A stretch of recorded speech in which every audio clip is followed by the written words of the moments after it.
This week could go down as one of the most important weeks of the century. Historians will likely look back on this week as a pivotal moment. And this is not hyperbole, guys.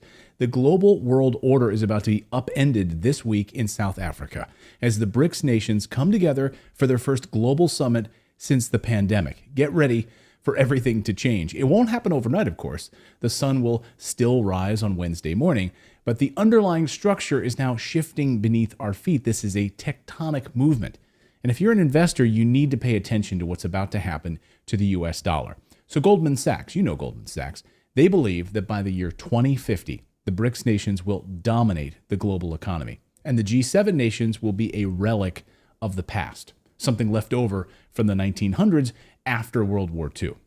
On Tuesday, the BRICS summit officially kicks off in South Africa this week. This is the first face-to-face BRICS summit since the start of COVID. And we're about to witness a rebalancing of the world order. The agenda items at this summit are massive. Currency, trade, military cooperation, AI, microchips, oil. The list is endless. And the US, by the way, I guess their invitation got lost in the mail. And the British, they didn't get an invitation either. Germany, they're not welcome. Is this game over for Western hegemony? Now, for those of you that don't know, BRICS stands for Brazil, Russia, India, China, South Africa. Now, it started out as a small collective over a decade ago, and it's become the greatest threat to Western power that we've ever seen. And I'm not talking about military power, which we'll get to in a second. I'm actually talking about economic power, oil power, computing power, trade power, the greatest weapons of all, economic warfare. Top of the agenda is the US dollar, squarely in the crosshairs of these tanks ready to fire. Here's how Foreign Policy magazine headlines the moment. A BRICS currency could shake the dollar's dominance. The de-dollarization moment might finally be here. Really? Is it true? After all, talk of getting rid of the US dollar as a reserve currency goes back to the 1960s. Here's the New York Times in 1968 talking about France trying to separate itself from the US dollar. French President Charles de Gaulle versus Lyndon Johnson back then. This isn't new at all, but now we are at a tipping point. Brazil's president, Lula da Silva, says that every night he asks himself why all of these countries have to base their trade on the US dollar. Well, now they don't have to. They don't have to ask themselves that question anymore because a gold-backed currency that stands as the backbone of the new BRICS currency is being rolled out in earnest.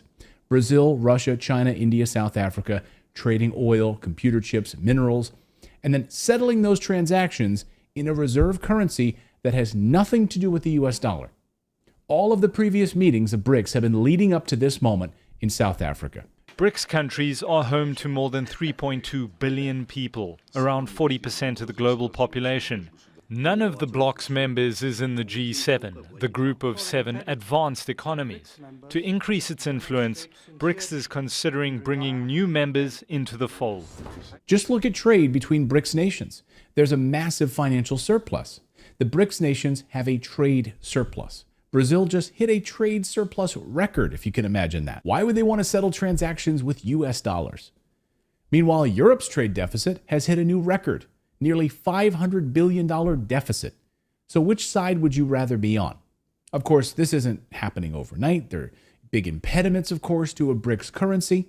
The biggest issue right now is that if Russia wants to import things from other countries that are not named China, they'll likely have to do it in US dollars. But what if more countries join BRICS and ditch the dollar? Then that dollar is not underlying these transactions, and there's safety in numbers. In fact, other countries are noticing and begging to join.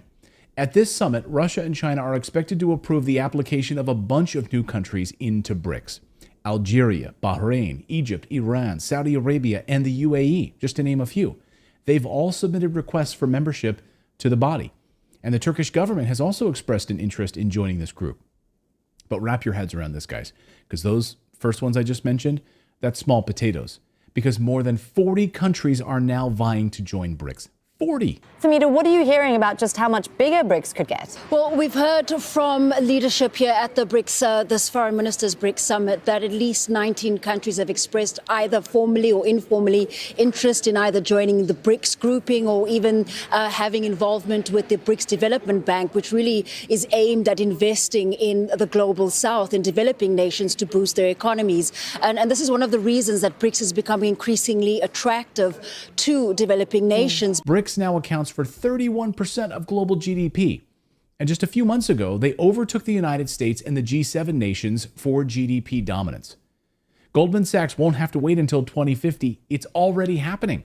And beyond a gold-backed currency and moving away from the US dollar, one of the biggest stories of this summit is AI, artificial intelligence.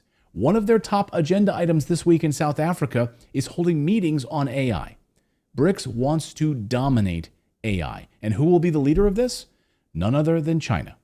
No one will be close. China announced that it wants to become the global leader of AI by the year 2030.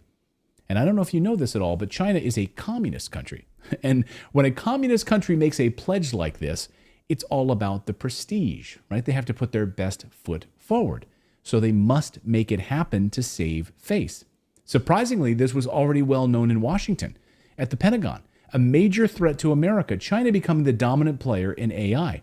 In fact, an Air Force cybersecurity whistleblower warned the Pentagon 2 years ago, said we must make AI a priority or China will crush us. He wasn't really a whistleblower. He was just telling his bosses, hey, here's what's happening. Here's what we are not doing. Here he is. His name is Nicholas Chalin. He warned everyone, and no one listened to him. He saw what was happening, and because no one paid attention, he quit in protest. He quit because he said, what are they doing? It was impossible for the United States to compete with China on AI. And in this article, it quotes him as saying, we have no competing fighting chance against China in 15 to 20 years. Right now, it's already a done deal. It's already over, in my opinion, he said. Chalin went on to say that AI capabilities and cyber defenses of some government departments were at kindergarten level, he said. Kindergarten, which I guess is better than preschool. He recently said China has kids as young as 7 years old starting on learning AI and machine learning. And the United States doesn't stand a chance.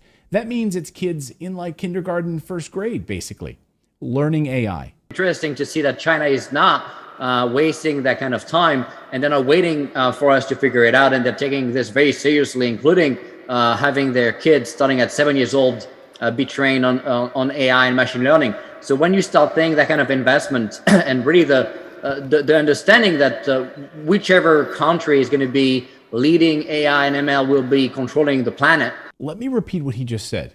Whoever leads in AI will rule the planet. The BRICS nations, getting rid of the US dollar as a reserve currency, build a new trade and military security infrastructure, and dominating AI.